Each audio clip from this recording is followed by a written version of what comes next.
বিস্ফোরক মামলায় জামিনে মুক্ত বিডিআর সদস্যরা পরিবারের সঙ্গে আলিঙ্গন। জুলাই হত্যাযজ্ঞের প্রতিবেদন মধ্য ফেব্রুয়ারিতে, পাচার হওয়া অর্থ ফেরাতে ডক্টর ইউনূসের উদ্যোগ। এবং আবারও শাহজালালে বোমা হুমকি, নিরাপত্তা জোরদার, কার্যক্রম স্বাভাবিক।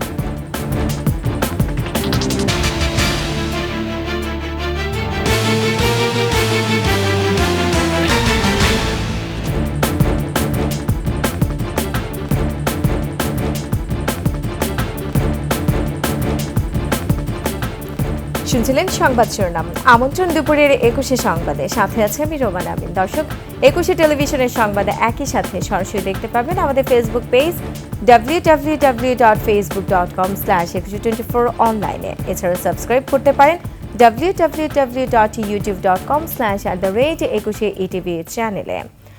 16 বছর পর কারাগারের বাইরে শ্বাস নিলেন বিস্ফোরক মামলায় জামিনে মুক্ত সাবেক বিডিআর সদস্যরা। একে একে কারাগার থেকে বের হয়ে আসছেন তারা। ঢাকার কেরানীগঞ্জ ও গাজীপুরের কাশিমপুর কারাগারের সামনে স্বজনদের ভিড়। আবেগে আপ্লুত স্বজনদের আলিঙ্গন করেন কারামুক্ত বিডিআর সদস্যরা। দর্শক, ইউসুফ হাসান নাইমের ডেস্ক রিপোর্টে বিস্তারিত। বেলা 11টার দিকে গাজীপুরের কাশিমপুর কারাগার থেকে একে একে বেরিয়ে আসতে দেখা যায় সাবেক বিডিআর সদস্যদের। এ সময় কারাফটকের সামনে অপেক্ষমান স্বজনরা, চোখে মুখে উচ্ছ্বাস, মিষ্টিমুখ করানো হয় কারামুক্তদের।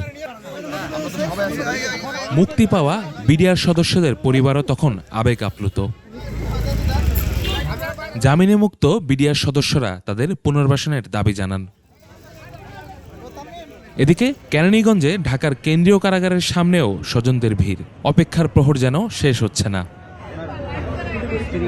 2009 সালের 25 ও 26 ফেব্রুয়ারি ঢাকার পিলখানায় সীমান্তরক্ষী বাহিনীর সদর দপ্তরে বিদ্রোহের ঘটনায় 57 সেনা কর্মকর্তা সহ 74 জন নিহত হন। ওই ঘটনায় হত্যা ও বিস্ফোরক আইনে 2টি মামলা হয়।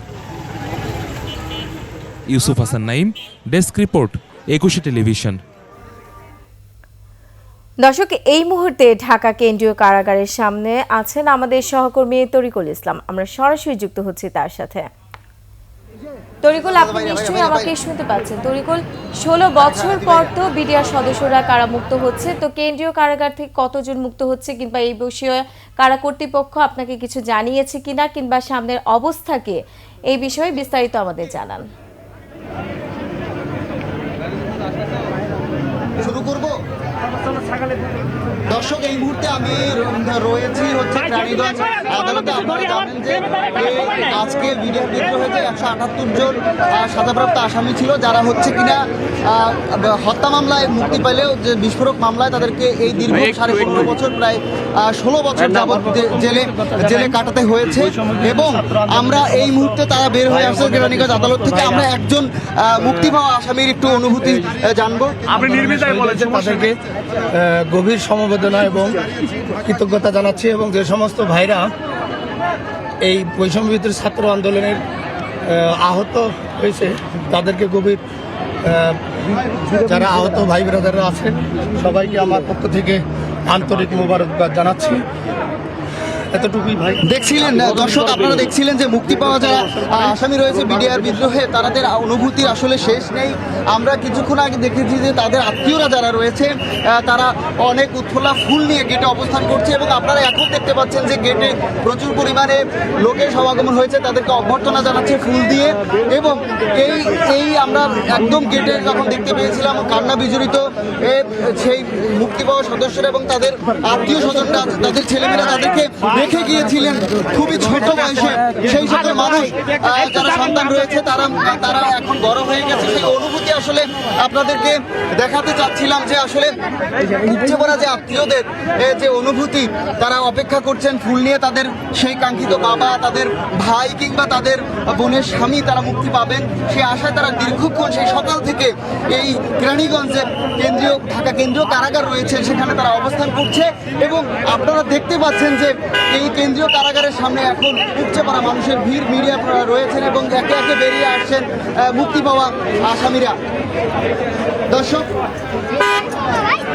আপনারা এই মুহূর্তে দেখতে পাচ্ছেন যে একজন মুক্তি পাওয়া মিডিয়ার বিদ্রোহী তাকে তার পরিবারের মেম্বাররা ভুল দিয়ে বরণ করে নিয়েছেন, এবং এই অনুভূতি আসলে আপনাদেরকে তাদের আত্মীয় না হয়ে আসলে এই অনুভূতি অনুভব করার মতো নয়। আমরা একটু তার কাছেও জানতে চাইবো যে এই মুক্তি পাওয়ার পরে একটু জানতে চাই। এটা এখন ভাষায় প্রকাশ করতে পারতেছি না। 16 বছর পর আমার ফটোগ্রাফার কলিজা বাইরে ছিল, আমি ভিতরে।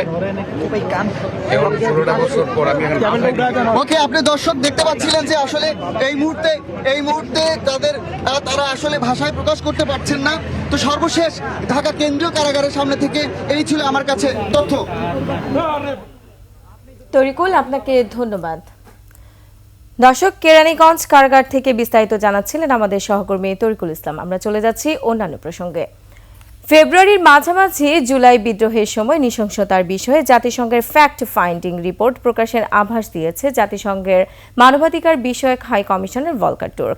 জেনেভায় জাতিসংঘের সংশ্লিষ্ট মিশন অফিস থেকে প্রকাশের আগে প্রতিবেদনটি বাংলাদেশের পক্ষেও অনুমোদন দেওয়া হবে। বিস্তারিত আকবর হোসেন সুমনের রিপোর্টে। সুইজারল্যান্ডের দাভোসে অনুষ্ঠিত ওয়ার্ল্ড ইকোনমিক ফোরামের বার্ষিক সভায় যোগ দিয়েছেন অন্তর্বর্তী সরকারের প্রধান উপদেষ্টা অধ্যাপক মোহাম্মদ ইউনুস।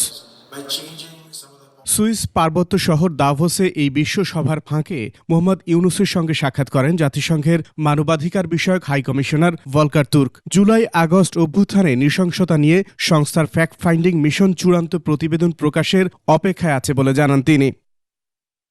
পতিত শেখ হাসিনা সরকারের সময় বাংলাদেশ থেকে পাচার হওয়া বিলিয়ন ডলারের অর্থ ফিরিয়ে আনতে ইউরোপীয় সেন্ট্রাল ব্যাংকের প্রেসিডেন্ট ক্রিস্টিন লাগার্ডের সহায়তা চেয়েছেন প্রধান উপদেষ্টা। দাভোসে দ্বিপক্ষীয় বৈঠকে এটিকে ডাকাতি বলে উল্লেখ করেন অধ্যাপক ইউনুস। লাগার্ড অন্তর্বর্তী সরকারের পাচার হওয়া অর্থ পুনরুদ্ধার উদ্যোগে সমর্থন জানান। ওয়ার্ল্ড ইকোনমিক ফোরামের সম্মেলনের ফাঁকে অনুষ্ঠিত এই বৈঠকে একে অপরের সঙ্গে পারস্পরিক শুভেচ্ছা ও কুশলাদি বিনিময় করেন মোহাম্মদ ইউনুস ও জাতিসংঘের মহাসচিব Antonio Guterres. Akbar Hossain Suman, 21 television. আবারও শাহজালাল বিমানবন্দরে বোমা হামলার হুমকি দেওয়া হয়েছে। এপিবিএন এর ডিউটি অফিসারের মোবাইল নম্বরে মালয়েশিয়ার একটি নম্বর থেকে হোয়াটসঅ্যাপে বোমা হামলার হুমকি সংবলিত বার্তা দেওয়া হয়। এরপরই তাৎক্ষণিকভাবে জরুরি সতর্কতামূলক ব্যবস্থা হিসেবে নিরাপত্তা জোরদার করে কর্তৃপক্ষ। তবে বিমানবন্দরে ফ্লাইট ওঠানামা স্বাভাবিক রয়েছে। বিষয়টি নিশ্চিত করে হযরত শাহজালাল আন্তর্জাতিক বিমানবন্দরের নির্বাহী পরিচালক গ্রুপ ক্যাপ্টেন মোহাম্মদ কামরুল ইসলাম জানান, রাতে একটি হুমকি পেলেও বিমানবন্দরের কার্যক্রম স্বাভাবিক রয়েছে। এরপর থেকে নির্ধারিত প্রোটোকল অনুযায়ী বিমানবন্দরে দায়িত্বরত সব বাহিনীর সমন্বয়ে নিরাপত্তা জোরদার করা হয়েছে।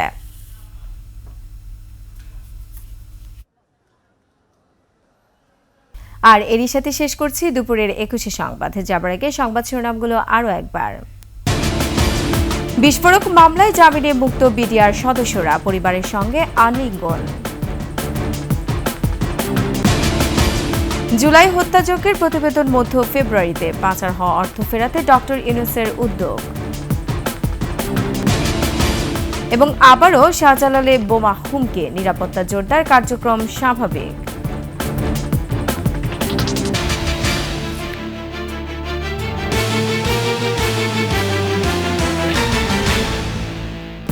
দর্শক, সর্বশেষ সংবাদ জানতে ডায়াল করুন 2021 নম্বর আর ভিজিট করুন 21-tv.com এই ওয়েবসাইটে। ফেসবুকে ভিজিট করতে পারেন www.facebook.com/2124 অনলাইনে। এছাড়া সাবস্ক্রাইব করতে পারেন www.youtube.com/@21etv চ্যানেলে। এতক্ষণ সঙ্গে থাকার জন্য ধন্যবাদ। পরবর্তী সংবাদ দুপুর 2টায় দেখার আমন্ত্রণ রইল। 21-এর সাথেই থাকুন।